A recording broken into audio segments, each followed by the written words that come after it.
So hello everyone, welcome back to optometry fans. और आज हम स्टार्ट कर रहे हैं मॉक टेस्ट सीरीज जो स्पेशली डिज़ाइन की गई है ऑप्टोमेट्री गवर्नमेंट एग्जाम प्रिपरेशंस के लिए। तो दोस्तों, ये जो मॉक सीरीज है ये आपको हेल्प करेंगे जैसे रियल एग्जाम पैटर्न समझने में, टाइम मैनेजमेंट इंप्रूव करने में, रिपीटेड और एक्सपेक्टेड एमसीक्यू आइडेंटिफिकेशन करने में और एग्जाम कॉन्फिडेंस बूस्ट करने के लिए ये आपको इंपॉर्टेंस होंगी।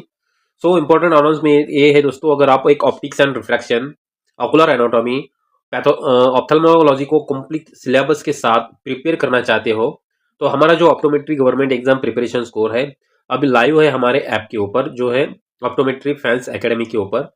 सो कोर्स में आपको मिलेगा जैसे फुल वीडियो लेक्चर्स मिलेंगे हर एक टॉपिक के ऊपर, उसके साथ ही एमसीक्यू और मॉक टेस्ट सीरीज मिलेंगे। Then previous year question paper, lots of previous year question paper है जैसे एम्स, डीएचएस, डीएमआर, जीएसएस भी अलग अलग एग्जाम के अलग अलग क्वेश्चन पेपर आपसे आपको मिलेंगे। एग्जाम ओरिएंटेड नोट्स रहेंगे and government exam job focus preparations जो रहेगा उसके अकॉर्डिंगली सिलेबस होगा। सो ऐप डाउनलोड लिंक मैंने डिस्क्रिप्शन में दिया है, आप भी डाउनलोड करो और कोर्स ज्वाइन करो और अपनी जो प्रिपरेशन है उसको नेक्स्ट लेवल ले जाओ। तो चलिए दोस्तों, आप बिना टाइम वेस्ट किए स्टार्ट करते हैं मॉक टेस्ट सीरीज। सो आज के इस मॉक टेस्ट सीरीज में हम 20 क्वेश्चन डिस्कस करेंगे। सो फर्स्ट जो क्वेश्चन है, fundus image show a pale disc with central depression, this depression is called as. Fundus image में जो पेल डिस्क होती है विथ सेंट्रल डिप्रेशन, सो उसको हम क्या कहेंगे, उस डिप्रेशन पार्ट को हम क्या कहते हैं? सो उसको हम कहते हैं cup. Then question 2 is patients with sudden painless loss of vision. Patient को एक sudden painless loss of vision है, उसमें पेन नहीं होता है लेकिन सडन विजन लॉस है ऐसे केस में, और चेरी रेड स्पॉट्स है फंडस के ऊपर, the most like diagnosis is, तो उसका डायग्नोसिस क्या हो सकता है? तो ऐसे पेशेंट में जो डायग्नोसिस है दोस्तों वो है सेंट्रल रेटिनल आर्टरी एक्लूजन में, इसमें पेन नहीं होता है पेशेंट्स को और जो रेटिना के ऊपर चेरी रेड स्पॉट्स साइन दिखते हैं। Then question third is a child presents with inferior iris defects. Child है उसमें presents with inferior iris defect है visible on torch light examination पर। So this is due to, ये क्यों होता है? सो ये होता है बिकॉज ऑफ कोलोबोमा। आइरिस के ऊपर एक आपको इंफीरियर आइरिस डिफेक्ट दिख रहा है, so is iris coloboma. Question fourth is image show white reflex in pupil of newborn most like to diagnosis. अगर न्यूबॉर्न बच्चों में अगर आंख में व्हाइट रिफ्लेक्स दिखता है प्यूपिल में तो वो क्या इंडिकेट करेगा? सो क्या डायग्नोसिस होगा उसका? सो करेक्ट आंसर इज, ऐसे केसेस में हो सकता है रेटिनोब्लास्टोमा, जिसको जो सिम्टम्स होता है जिसको हम कहते हैं ल्यूकोकोरिया सिम्टम्स। ल्यूकोकोरिया अगर होता है तो ऐसे केसेस में रेटिनोब्लास्टोमा होता है। Question 5 is corneal diagram show absence of blood vessels. Corneal diagram में अब्सेंस ऑफ ब्लड वेसल्स है। The cornea is avascular because it receive nutrition from. Cornea avascular होता है तो उसको न्यूट्रिशन कहां से मिलता है? सो करेक्ट आंसर इज, उसको न्यूट्रिशन जो मिलता है दोस्तों वो है एक्वेस ह्यूमरस एंड टीयर से उसको न्यूट्रिशन मिलता है। बिकॉज कॉर्निया इज अवेस्कुलर, उसमें कोई भी ब्लड सप्लाई नहीं होता है, तो जो कॉर्नियल न्यूट्रिशन होता है वो एक्वेस ह्यूमर एंड टीयर से होता है। एटमॉस्फेयर से वो डायरेक्टली ऑक्सीजन टीयर थ्रू लेता है। Question 6 is image show cup optic disc with cup to disc ratio 0.8 अगर है cup disc ratio, so this finding is most suggestive of. अगर कप डिस्क रेशियो की फाइंडिंग 0.8 है तो वो फाइंडिंग क्या, उसकी फाइंडिंग के अकॉर्डिंग क्या डायग्नोसिस हो सकता है? सो करेक्ट जो आंसर होता है उसके अकॉर्डिंगली हो सकता है उसे ग्लूकोमा हो, क्योंकि कप डिस्क रेशियो यहाँ पे इंक्रीज हुआ है। Question 7 is patients with eye trauma has a loss of accommodation, so which structure is like to damage. अगर पेशेंट्स की हिस्ट्री है कि ट्रॉमा की वजह से अकोमोडेशन लॉस हुआ है तो इसकी वजह से कौन सा स्ट्रक्चर है डैमेज हुआ वाला उसमें होगा? सो करेक्ट आंसर इज, जो अकोमोडेशन वर्क्स होता है वो सिलियरी बॉडी की वजह से होता है। सो जो most like to damage structure is ciliary muscles. Then question 8 is image show opaque lens in elderly patients. एक इमेज है उसमें अगर शोज ओपिक लेंस होता है एल्डर पेशेंट में तो कंडीशन इज, तो क्या कंडीशन हो सकती है जिसमें ओपिक लेंस होता है? सो करेक्ट आंसर इज, ऐसे केसेस में हो सकता है कि कैटरैक्ट हो, क्योंकि कैटरैक्ट में क्या होता है, जो ट्रांसपेरेंट लेंस होती है वो ओपेक होती है, उसको हम कैटरैक्ट कहते हैं। Question 9 is child with large cornea अगर है चाइल्ड का, उसके साथ ही जैसे फोटोफोबिया है एंड टीयरिंग जैसी कंप्लेंट्स है एंड फंडस शो कपिंग, तो डायग्नोसिस उसमें क्या हो सकता है? सो करेक्ट आंसर अगर है तो वो है कंजेनाइटल ग्लोकोमा हो सकता है।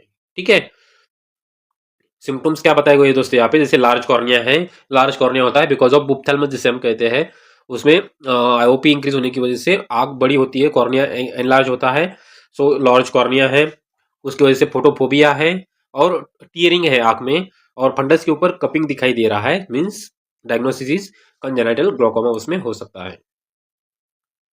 10th question is a diagram show blockage at trabecular meshwork, अगर ट्रेबेकुलर मेशवर्क में ब्लॉक है तो दिस अफेक्ट ड्रेनेज ऑफ, तो वहां पे ड्रेनेज, कौन सा ड्रेनेज होता है वो अफेक्ट होता है? सो किसका ड्रेनेज, जैसे ड्रेनेज होता है वो एक्विस ह्यूमर का। Then question 11 is image show अगर yellow spot temporal to optic disc है, सो दिस स्ट्रक्चर इज, वो कौन सा स्ट्रक्चर होता है? तो वो होता है macula. Then 12th question is patients with diabetes has a dot blot haemorrhage अगर है इन रेटिना के ऊपर, so this condition affect which layer first, अगर रेटिना के ऊपर डायबिटीज का पेशेंट है और रेटिना के ऊपर अगर डॉट ब्लॉट हिमोरेज दिखाई दे रहे हैं, और ऐसे केसेस में कौन सी लेयर अफेक्ट हो सकती है? तो वो होती है inner retinal layers. Then 13th question is a case of night blindness, एक केस है, is mostly commonly associated with dysfunctions of, किसका डिसफंक्शन होने की वजह से नाइट ब्लाइंडनेस होता है, किसके एसोसिएट होता है वो होता है रॉड्स के एसोसिएट, रॉड्स अगर उसमें अफेक्ट होती है तो उसकी वजह से नाइट ब्लाइंडनेस होता है। Then question 14th is a image show swelling of optic disc margin bilaterally with normal vision initially, so diagnosis is, so अगर स्वेलिंग है ऑप्टिक डिस्क मार्जिन के ऊपर दोनों आंखों में, और ऐसे केसेस में पेशेंट की विजन जो होती है वो इनिशियली नॉर्मल्स होती है, तो उसका डायग्नोसिस क्या हो सकता है? तो करेक्ट आंसर इज, वो हो सकता है पैपिलो इडेमा। ऐसे केसेस में विजन भी लॉस हो सकती है। ठीक है, सो इनिशियली नॉर्मल विजन लेगी लेकिन बाद में उसकी इमेज कम होती है, कभी कभी तो सडन लॉस ऑफ विजन भी होता है, so papilloedema is correct answer. Question 15 is which embryological structure give rise to retina and optic disc optic nerve, which embryological structure है वो क्या करता है, give rise to the retina and optic nerves, so कौन सा जो correct answer जो है वो है न्यूरल एक्टोडर्म, जिसकी वजह से जो एम्ब्रियोलॉजिकल स्ट्रक्चर्स होता है retina and optic nerve develop होता है।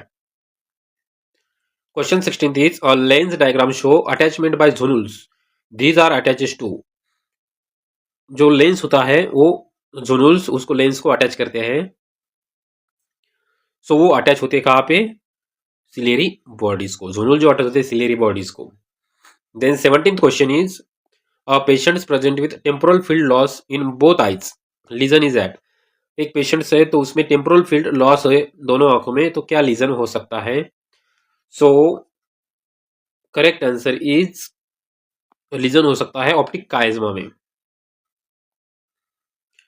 Then 18th question is image show avascular zone in centre of macula is, this is seen in, image में अवेस्कुलर जोन होता है सेंटर ऑफ मैकुला, से हम क्या कहते हैं?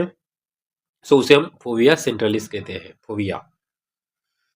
Then newborn has absence of eye, this condition is due to the failure of, newborn बच्चों में अगर आईबॉल एब्सेंस ऑफ आई अगर एब्सेंट है तो दिस कंडीशन फेल, कौन सी कंडीशन उसमें फेल्स होती है डेवलप होना? सो करेक्ट आंसर इज, वो होती है ऑप्टिक वेसिकल फॉर्मेशंस फेल होता है, तो उसकी वजह से जो अनऑप्थाल्मस ऐसे कंडीशंस को हम कहते हैं उसमें आईबॉल एब्सेंस होता है। Question 20 is the vitreous degeneration with floaters is due to the change in, vitreous degeneration होता है उसके साथ ही फ्लॉटर जैसे सिम्टम्स होते हैं, वो ड्यू टू चेंजेस, क्या चेंजेस होने की वजह से ये होता है? So correct answer is vitreous collagen में चेंज होने की वजह से, डिजेनरेशन होने की वजह से उसमें फ्लॉटर्स होते हैं, करेक्ट आंसर जो है सी। तो दोस्तों इस पीडीएफ की इस लेक्चर्स की अगर इस एमसीक्यू की अगर आपको पीडीएफ चाहिए तो वीडियो के डिस्क्रिप्शन में दे देता हूँ, जहाँ से आप 1 टू लेके पूरे जो सीरीज हमने कवर किया है सबके पीडीएफ आपको मिल जाएंगी। सो वीडियो के डिस्क्रिप्शन में ऐप की लिंक भी दी है, जहाँ से आप ये सब डाउनलोड कर सकते हो। तो चलिए मिलते हैं नेक्स्ट सीरीज में, नेक्स्ट प्रैक्टिस सेट में। Thank you.